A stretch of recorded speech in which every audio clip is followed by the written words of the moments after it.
بسم الله الرحمن الرحيم. الحمد لله رب العالمين، والصلاة والسلام على رسول الله وبعد. ولا ليال وحلقة نيشانات اتحانهني ولا تفسدوا في الأرض بعد إصلاحها. حلقة وحين نوغا هدلينا الرياء.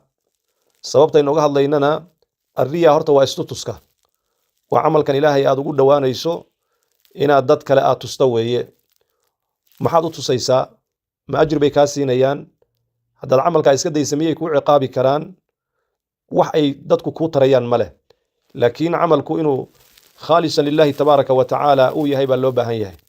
Arriya marka ama istutusku wuxuu ka soo horjeedaa ikhlaaska iyo daacadnimada.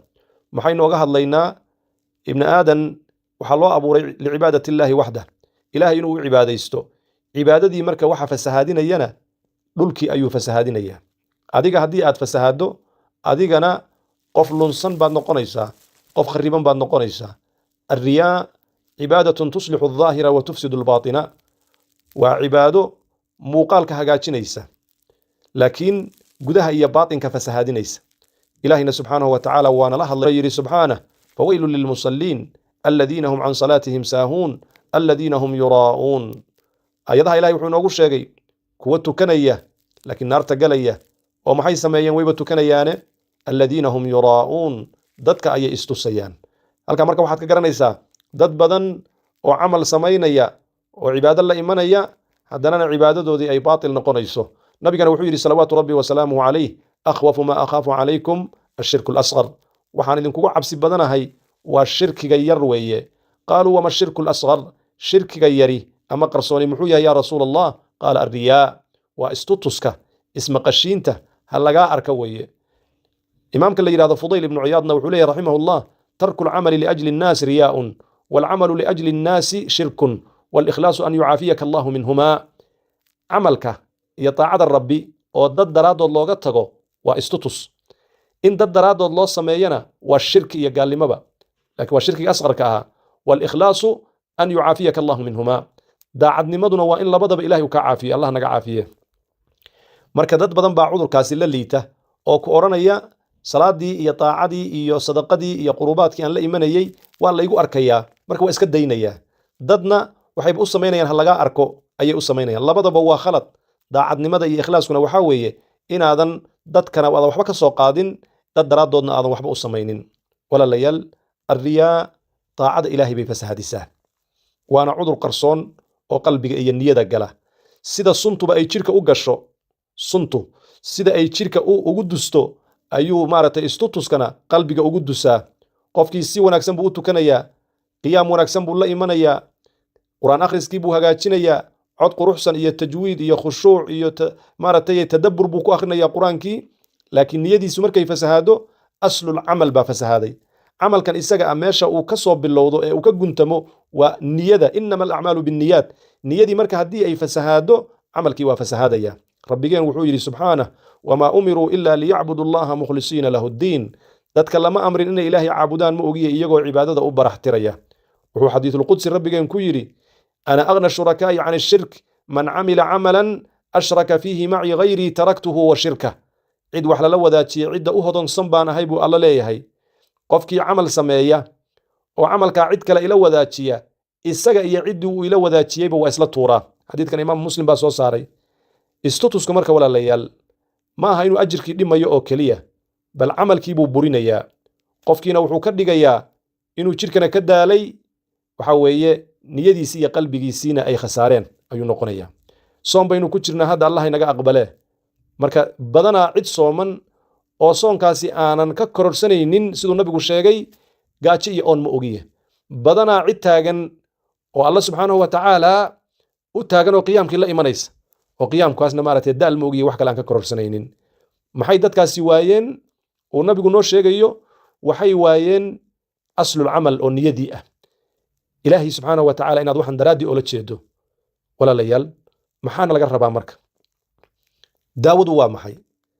saynu soo sheegnay arriyaa waxay ka soo horjeedaa ikhlaaska. daawadu marka waa ikhlaaska iyo xifdu saraa'ir, sirta inaad maaragtay inaad adiga iyo ilaahay sir yeelataan. waxa aad la imanaysana ikhlaas inay kaa noqoto. allah baa ku eegaya ee tixgeli. ilaahay baa ku muraaqabaynaya ee tixgeli. dadka aragtidooda dan ha ka gelin. ألم يعلم بأن الله يرى ميوسن أوجين إلهي إنه أركيو نية هجاجي أخي المسلم أختي المسلمة عمل كمركات سمينيسو وحاوي مركه هراء نية هذا هجاجي عمل كمركات كوجودة ترتنا سوى ناكسنا إخلاص وضاعت نما أوجودو مركات عمل كي لما يسنا ضاعتها كأهادو إلهو يجا أقبل ده استغفارتنا الراعي محايا لقلبك شيطان كو حقوق رحنا يا أمانته يهلقو أركو يهلقو بونبونيو إلهنا سبحانه وتعالى إن إخلاص ويدي سنو سلفك وحي كدو عيسان جرين اللهم إني أعوذ بك من أن أشرك بك وأنا أعلم وأستغفرك لما لا أعلم إلهي وحن مغان كاغا هاي إن أن كو شريك يلا أنيغو أو أوك إلهي أنيغو أن أوغين هدان كو شريك يلنا وكاغا توبت كينيا وكا استغفر الله سنيا marka walaalayaal waxaynu ku dadaalaynaa daacadeenna dee lama wada qarin karo qaar baaba dee salaadihii jamaacada iyo soonkii iyo sadaqadii iyo dacwadii qasab waa lagu arkaya adigoo ilaahay caabudaya laakiin daacooyinka qaarna inay noo qarsoonaadaan oo ilaahay moogiya cid kale aysan la ogaanin khabaaya qofka inuu yeesho wax u qarsoon maxaa yeelay camalku mar kasta oo uu qarsoon yahay ikhlaaska ayaa ku xoog badnaanaya marka waxaad yeelataa sir aan adiga iyo alla moogiya cid kale ogeyn laba ragcadood oo fii jawfi leyli ah sadaqatun khafiya sadaqa adiga keliya un iyo ilaahay aad u bixisay aad isla ogtihiin oo aad idanka ilaahay harka ilaahay ku hoos harsato yawma laa dhilla illaa dhilluh damcatun fi khalwa ilin shalalab kaasoo tidhaahda laakiin cid kula og aysan jirin khalawaadka maalmahan waxa weeye mobaylka ayaa lagu imtixaamay waxa weeye qofku markuu uu albaabka soo xidho ayuu wuxuu raba uu samaynayaa yastakhfuuna min annaas walaa yastakhfuuna min allah dadkay iska qarinayaan laakiin ilaahay iskama qarinayaan ilaahay subxaanahu wa tacaala in la iska qariyo laga digtoonaado laga cabsado ayaana walaalayaal daruuri ah dhikrun laa yasmachu siwaaka warabbuk dhikri iyo wardi ilaahay iyo rabbigaa moogiya cid kale aysan ogeyn